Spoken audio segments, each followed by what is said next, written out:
Good evening, Kenyans. My name is Mwika Ngiri.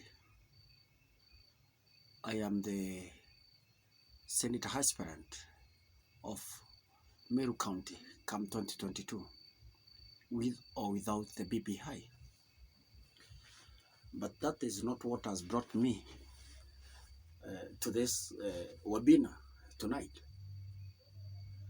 I am coming because of a number of issues that I see we are not heading in the right direction as a country and as the leadership of this nation.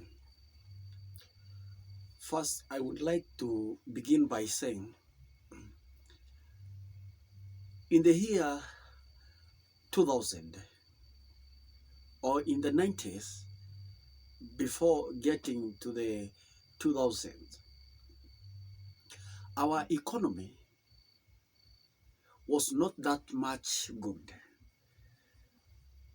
but our currency and value. When Mzee Kibaki took from Mzee Moi, the amount of revenue which was being collected annually cannot be compared with the revenue we are collecting today.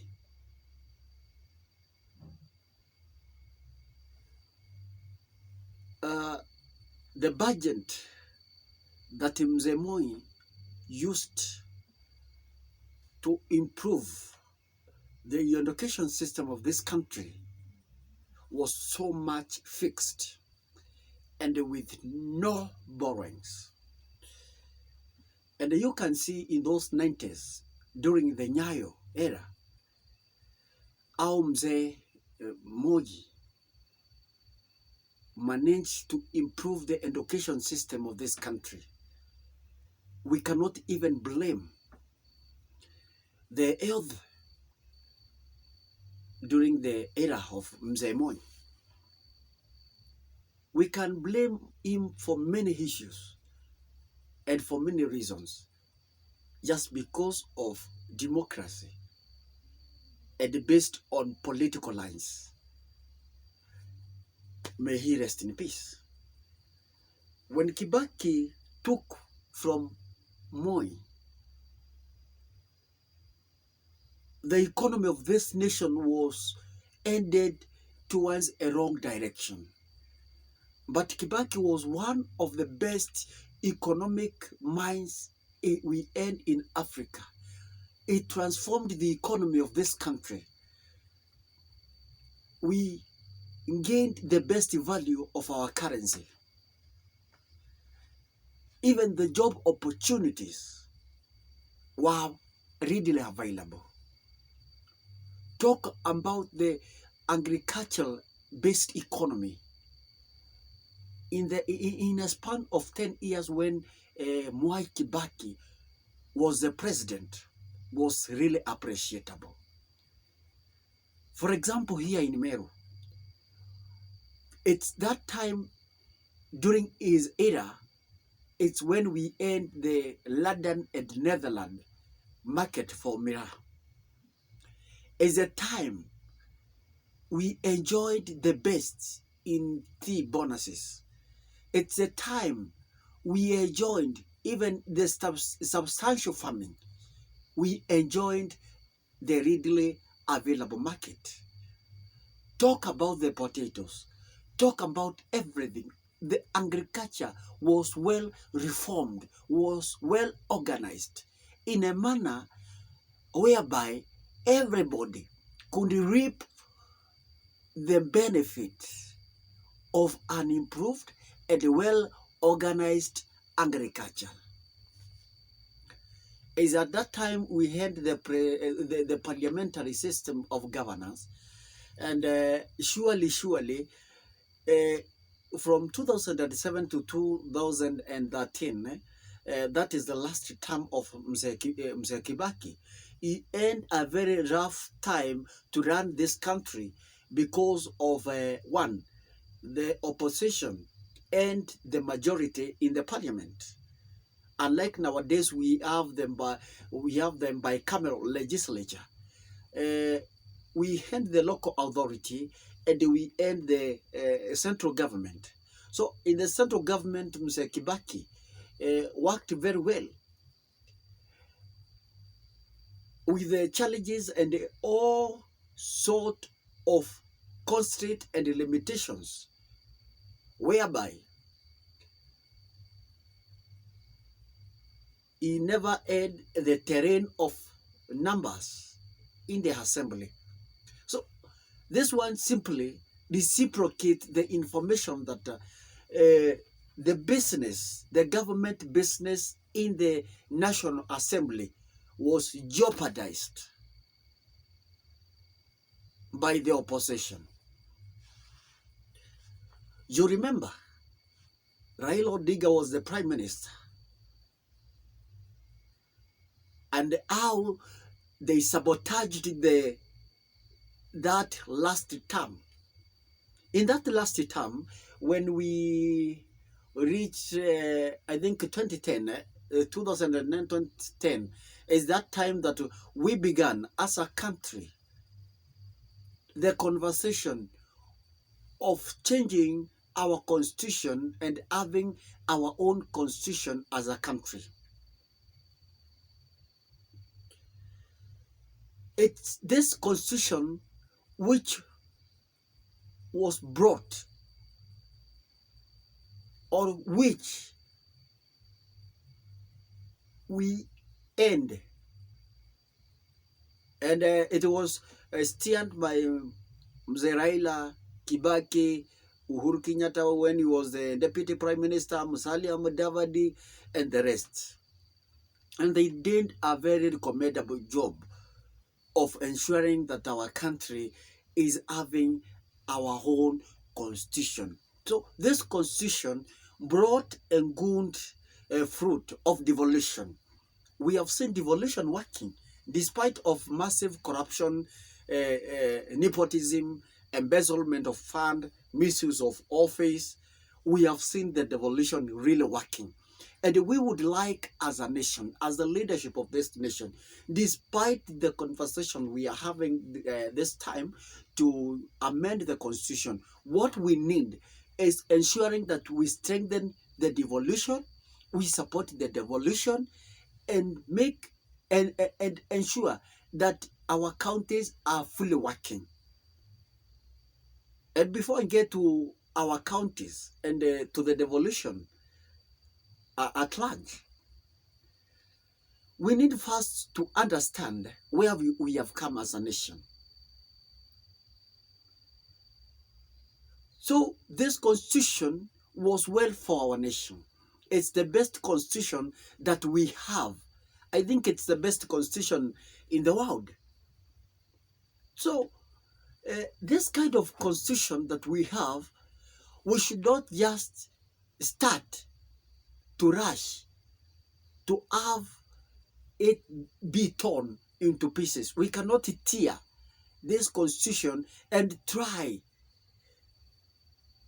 to amend the constitution after every 10 years. What we need to do is to look at a long-lasting solution for post-election violences. I think the direction we are heading through this BBI, we are not going to sort the issues of post-election violence. Actually, we are going to provoke them. Why? Because we have given the president so much powers. What we are only giving the runners-up is the office of the opposition leader, official opposition leader. But this is not enough for the runners-up.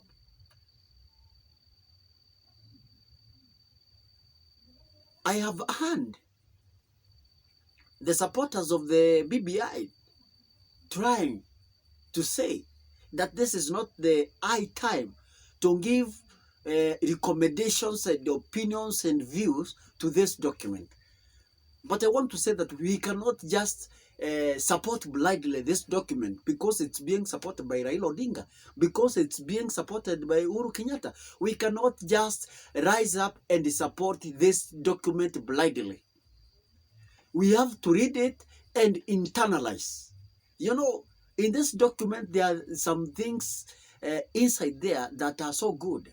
And there are others that we need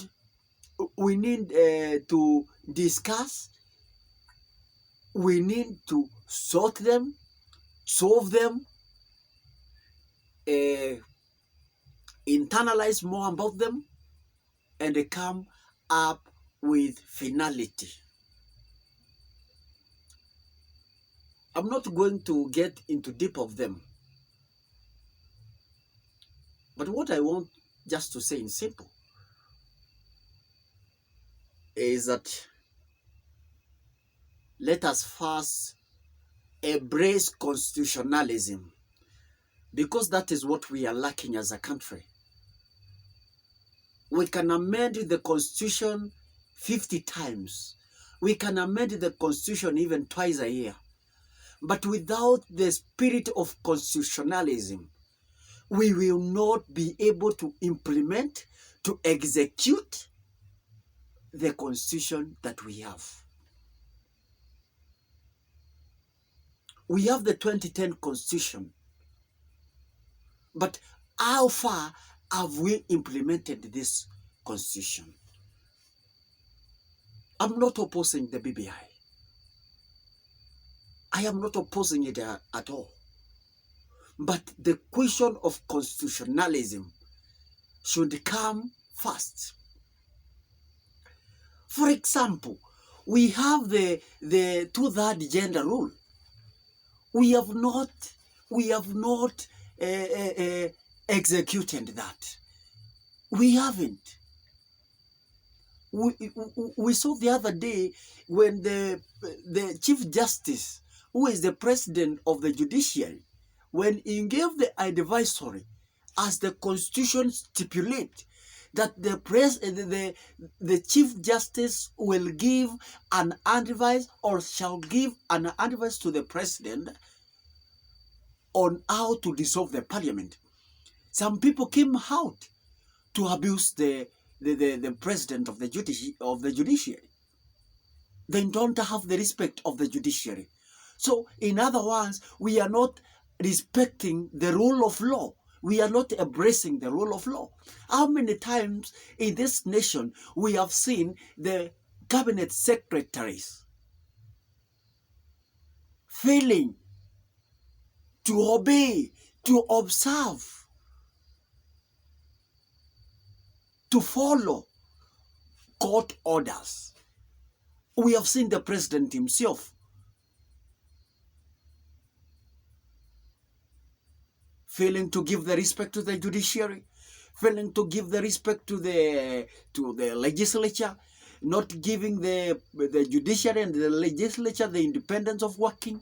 So we have seen the parliament is being controlled by a kind of a remote from some offices. And I want to say, if this is a direction we will end as a country, then I'm sorry to say we are ending to a state of anarchy. We are ending to a lawlessness state, whereby the police are not respecting court orders. The executive are not respecting the court orders. The presidency the same. Then, where are we heading as a country? Why amend the constitution if you cannot respect the current constitution that we have today? Another thing that I have observed from the 2010 constitution is that youths, women, and people living with disabilities, this constitution has envisaged that 30% of all tenders, of all jobs, of every everything that comes from the government, will it be the county government or the central government, let it be given to people living with a disability, to women and youths. But we haven't seen that. We haven't seen the government supporting youths. We haven't seen that at all. We haven't seen youths being included in the in the executive, in the cabinet, to the ambassadorial positions, to those positions of CSs. We haven't seen. So it means that even this BBI document that we have, that is giving a lot of proposals and recommendations and with flowery language about youth and women, it's just a trick to trick the youth to support this BBI. Then after that, they will close that chapter. But let me just say, in simple, that some of these things that we have in this BBI document, they don't require referendum for them to be upheld. We don't require a referendum, of which this question will not be even in the referendum. We don't require a referendum for us to have a policy. We just require an executive order of controlling and directing what should happen to help, what should happen on taxation. On that issue of taxation, I raise eyebrows on it, since this country depends on tax. And you have seen, all of us, you can bear me witness, most of the times, and not even most of the times, the big companies and people with big names, they have evaded tax. They have not been paying tax. Those are big people. And that one has costed the economy of this country, whereby people can avoid to pay over 500 billion tax. Then it means our economy is being ramified and ruled by few people, few cartels who are within the government, and the government supporting those who are outside the government doing business. They event to pay tax, but there are some people in the offices of KRA reluctantly taking taxpayers' money, sitting there. We are feeding them with earned money, but they are not following on issue of taxations. They are not following companies to pay tax. Companies are not filing tax. And we have a nation we need to run. We have teachers we need to employ. We have the health sector we need to improvise. We need we need to have our hospitals working. We need to improve our health system, our education system. We need to provide job opportunities to our graduates. But this one cannot be made. This will be a nightmare forever if some people will continue evading tax. I was saying this because I have seen the BBI trying to lie, trying to cheat, to entice youths by telling them that they will not pay tax for 7 years after establishing businesses. Oh, this is just a lie, because our country depends on taxes. How will this country run without tax? How now?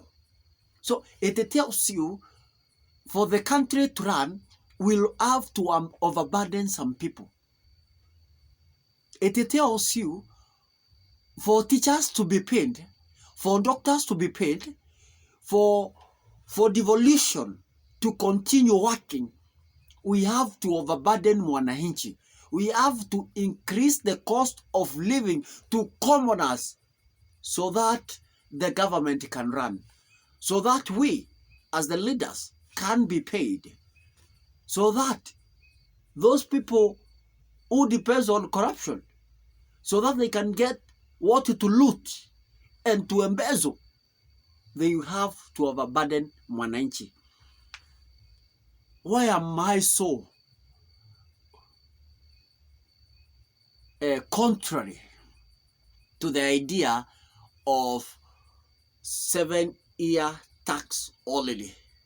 It's because I know some big people, some big fish in this country, they will register their companies, their businesses under youths, under their children who are youths. And for this reason, they will avoid taxes. Kwa maneno mengine, hawatalipa taxi kwa sababu watasajili makampuni yao na mabiashara kupitia watoto wao ambao ni vijana. I'm so much worried on where we are headed as a country.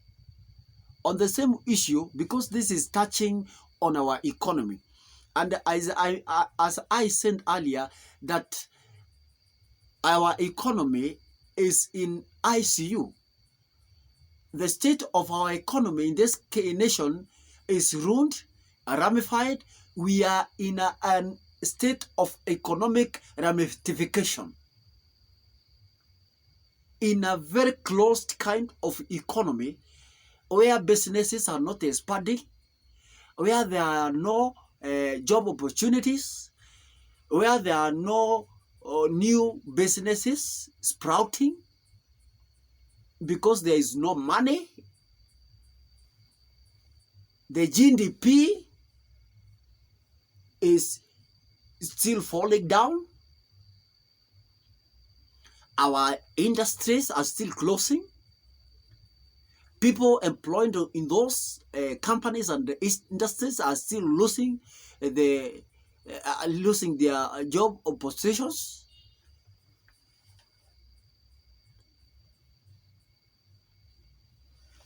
We are not exporting. We are importing more. We are importing even milk. We are importing maize. Whereas we have the stalled project of Galana Kulalu of the Jubilee government. Ile Jubilee ya laptops. We have our farmers of maize who have not been paid even after supplying their produce to National Cereals and Produce Board. They have not been paid since last year. When you come to the agriculture, which is the backbone of our economy, you can bear me witness that our agriculture is falling. There are no reforms, no new reforms in the agriculture sector to ensure that we improve our agriculture. Simply what I want to say is that we have overborrowed. As a country, we have overborrowed. And because we have borrowed in excess, what does this one tell you? That in the next government, with its expanded executive, with the Prime Minister, Deputy Prime Minister, ministers, assistant ministers, the counties, 94 senators, the 35% to the devolution, plus the corruption, because it's a mess. Plus, we need the project. We need to run the country. We need to have the recurrent expenditure, and so many other things that require money. What will happen to mwananchi is that mwananchi will be overburdened. And it's due to this reason I sent us a very serious warning to Kenyans that it's okay. We are supporting the document to enhance inclusivity. But even if we are supporting the BBI to enhance inclusivity and to try to avoid the post-election violence, we have to look at the position of our economy as a country. Yesterday, I posted in one of my my social media page, and they saying that by 2023 June, we'll have borrowed up to 10 trillion. So it tells you that in the next 3 years to come,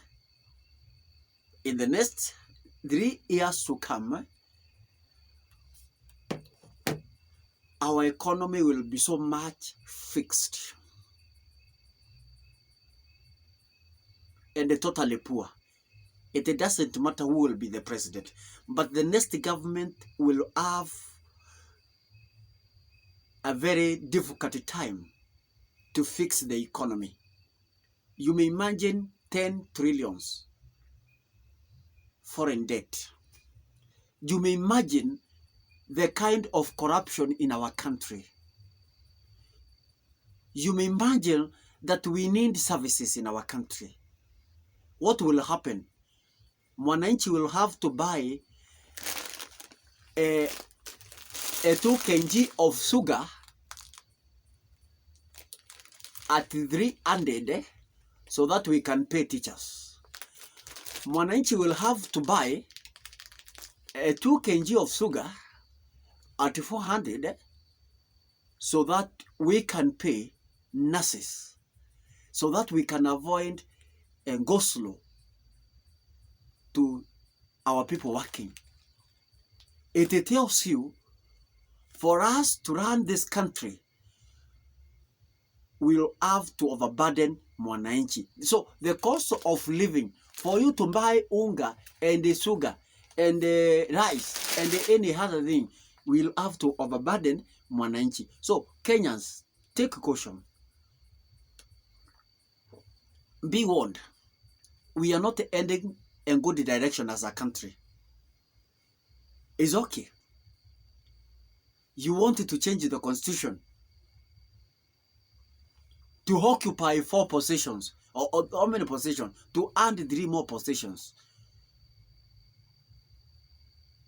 And these 3 more positions we wanted to hand, you are not the one who will elect them. It's the president who has the power to hire and fire them. So it tells you there is no inclusivity here. The president will take all. The winner takes it all still.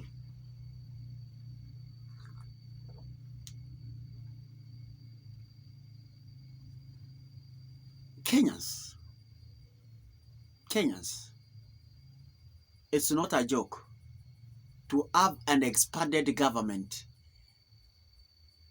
with the current economic position of our country. I'm telling you, 3 years to come, we'll have a very poor economy. I am an economist. That's why I'm telling you this. 3 years to come, we'll have a very poor economy. Poor economy, which will not feed Kenyans. We will have to hold the project. There will be no new projects. We will not build classes. We will not have money for CDF. We will not have money for World Fund, as the BBI is recommending. We will not have enough money to buy mandawa to the hospitals. So there will be no medications to hospitals. There will be poor health services in the hospitals because of poor pay. We will have poor markets. We will not be able to revive our economy, our agriculture. We will not be able to provide farm input to Kenyans. In the next 3 years, we will not be able to pay teachers. And if we will be able to pay them, we will not be in a position to recruit more teachers. to the TSC. We will not be able to pay police officers. And if we won't be able to pay them, we will have to prolong the retirement timelines so that we cannot recruit more police officers. So surely, where do you want us to go? Mtanikumbuka. Kwa mapenzi ya Mungu, nitakuwa senator wa Meru County. Mtakumbuka niliwaambia hapa kwamba serikali ya Kenya haijaelekea katika mwelekeo sambamba. Kwamba serikali ya Kenya inaelekeza watu wa Kenya kwa hali mbaya. Kuna ufisadi Kenya, tuko na madeni mengi Kenya, uchumi ya Kenya imeharibika, hakuna kilimo, hakuna pesa, hakuna biashara, watu hawana kazi, lakini tunataka kujiweka mizigo ambayo hatutaweza kuimundu, hatutaiweza. And this is the reason why I am opposing the BBI. Because of the economic reasons, I am opposing the BBI. But if you want us to support the BBI, can you address the issue of agriculture well? Because our economy lies on agriculture. If you address the issues of economy of agriculture well, I don't have any other reason to oppose the BBI. But address the issue of agriculture. If we address the issue of agriculture, then we have addressed the issue of economy. And that's all.